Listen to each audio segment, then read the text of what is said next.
we're really running short of time. I want to introduce Miss Pattie Smith and Eric Anderson. Let's have a nice hand. That's it. Get up here. There was an archer. There was an archer who is in love with his sister. So the archer looked at his sister and he said, all the madness between me and you is real private.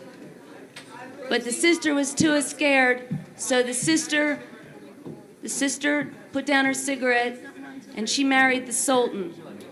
So the archer became the archer for the king. So it was the wedding night, and the Sultan and the sister were going to get married. And so the archer went out the door, and he had on his armor, and he was going. There was all like, you know how like the ground was in 16th century Japan? It was black and green like a chessboard.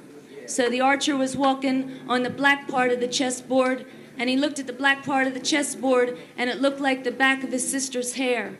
And so, you know how it is.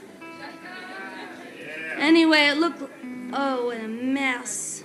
Looked like the back of his sister's hair, and so he couldn't advance and be the king's archer no more because he looked over at the palace, and over at the palace he saw his sister undressing for the Sultan. So the prince took off all his armor, and he started walking toward the palace. He started walking in another direction, started walking in another dimension, started walking in another dimension. He moved in another dimension. I move in another dimension. I move in another dimension. I move in another dimension. I move in another dimension. And he kept on walking.